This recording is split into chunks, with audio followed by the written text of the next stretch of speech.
is fasting? Why should we fast? What does that even have to do with me as a believer? And I think fasting is one of the things that everyone knows about, but no one does. You know, if we're being honest, like so many Christians will say like, yeah, I pray, you know, but do we fast?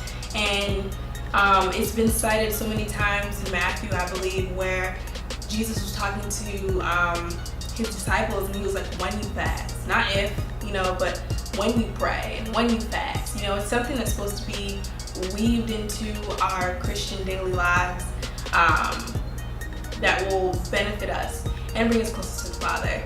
So yeah, let's get started. The first thing is, what is fasting? So fasting is basically voluntarily going without food. The Hebrew word is tisom, and that means to not eat, like to go without. And the Greek word is nestia, and that means no food. So biblically, back then, when fasting was involved, it meant no food.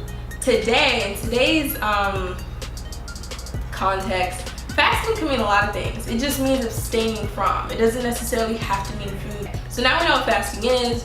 Why fast? People fasted in the Bible oftentimes to petition the throne of God. There was something happening.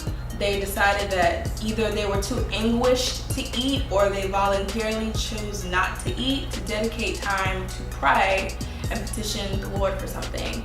In everyday life, we can take that same example and apply it.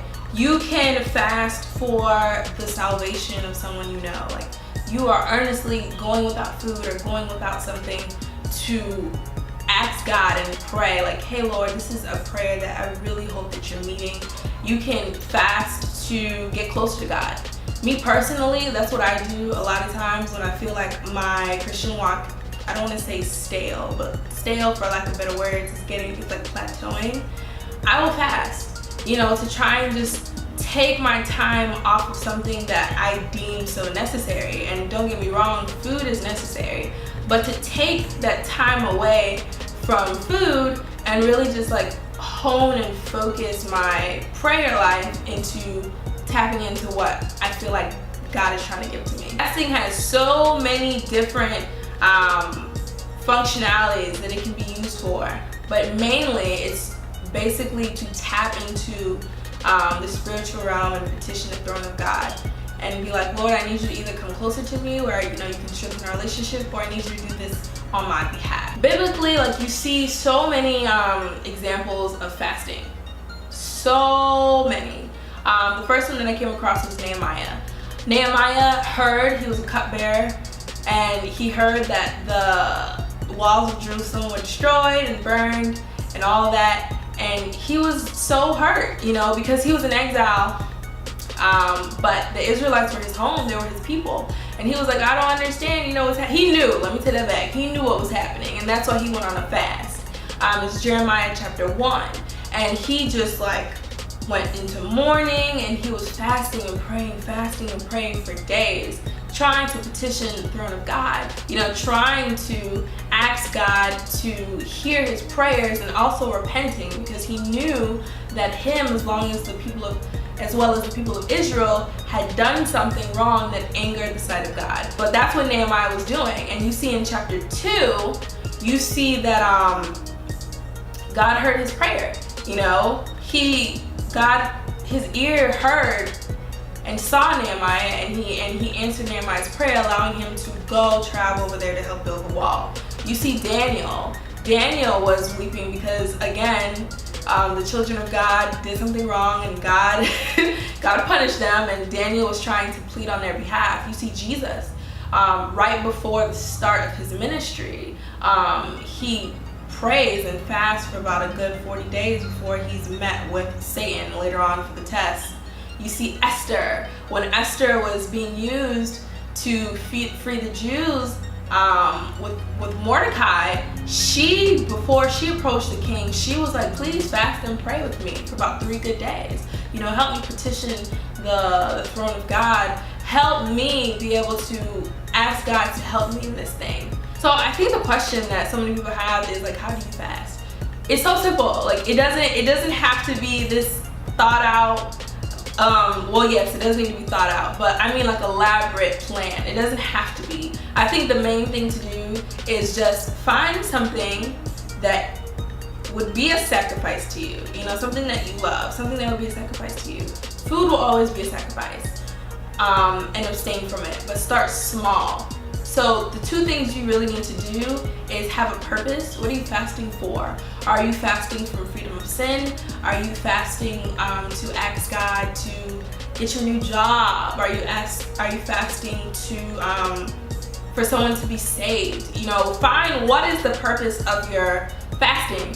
And I think it was desiring God. It was so good. It was like, if you fast and you have no purpose and you're just going hungry, you know, you're going hungry for no reason. You want to abstain from something and you want to have a purpose with it. And then after you abstain from it, replace what you are taking away with godliness. So if you say, I'm not going to eat until like noon, you have to replace it. Like, you can't just be going hungry, because that's useless. Like, you really want to take food away so that you can focus and discipline yourself, so that you can really hone in on your prayer. Like, fasting really just does nothing more but show a sincere desire for a prayer to be met. That's really what fasting is. You know, you're sincere enough in this prayer that you are willing to sacrifice something, you know, in order for the power of God to move. I have fasted from food so many times because that's biblically what you see. But in today's age, like, social media can be a huge fast. Don't make it complicated, especially if you're new. Like, the Bible Beginning series is mainly for new Christians. Don't make it complicated for yourself. Simply just take something and do it in small increments. You know, maybe miss a meal one time, or decide that you're gonna be off social media for a couple hours. If you have an iPhone, if you go in the general settings, you can see, I think in the battery settings, you can see how long you're on certain apps. You could be on Facebook for 2 hours. Okay, if Facebook is the app that I use the most and I'm on that for 2 hours in the past 24 hours, dedicate those 2 hours to praying and spending time with God. I think something that helps me and something that I've learned in church, is kind of just like, if you know you're gonna go on a fast, like, write out some key points, like prayer points, and then have scripture to back it up. Lastly, I think is just expect to be tested. I told you guys that I fasted last week, and honey, the moment, like, I think this was the first day, the moment I got outside, that's when my car got stuck in the mud. My car was stuck in the mud, and I was like, girl, it was a mess. I think 6 of my neighbors were with me outside trying to help me get the car out. Like, it kind of dented my car a little bit. Girl, it was a mess. And I was frustrated, you know, but I had to remember, like, these are attacks. Like, these are stuff, this isn't new in the spiritual realm. And I can't even remember, I want to say it's Daniel. But Daniel was praying for something. He was petitioning the throne of God, asking God for something. And on the first day of that prayer, God sent that answer. He sent the angel to give him the answer. But in the spiritual realm, the enemy was fighting that angel. And so it took a while for the angel of God to meet Daniel to answer that prayer. He was like, you know, when he got to Daniel, he was telling him, the Lord answered your prayer that first day, but there was enemies fighting me on the way over here. And I feel like that's so important. Sometimes, like, you know, when you fast, quite honestly, you're fasting more than likely for something big.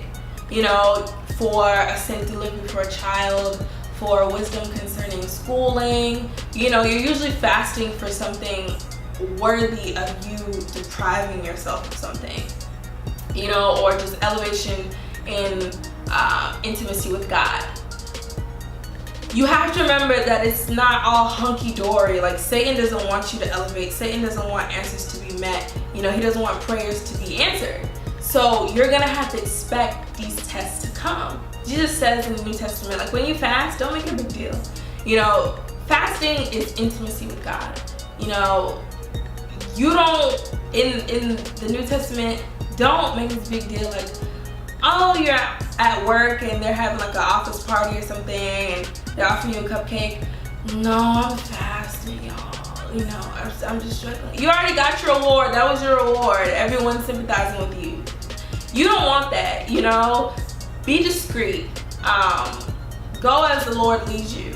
You know, be in your little prayer closet and be fighting in there. Don't make this big ordeal when you're fasting. Don't call so much attention to yourself. You know, be biblical. Yeah, you guys, I hope that makes sense. I hope for anybody who is wanting to fast that this was a clear-cut way. Meet God where you are. He will meet you where you are. I've said it a million times. God said in Jeremiah 29, I think 12 and 13, like, when they seek you with all their heart, they will find me and I will listen to their prayers. God is willing and actually expecting you to fast. He wants you to take your problems to him. So don't feel discouraged. Don't make it this huge thing where you don't know what you're doing. Like, it's very, very simple, and I hope that you guys learned something from this. And let me know what you guys might be fasting from recently or to come. I hope you guys enjoyed everything I was saying. I hope it was clear cut. I'll see you guys in the next Bible Beginnings. If you have any suggestions for something that you would like answered in the Bible Beginnings series, let me know in the description down below. And I'll see you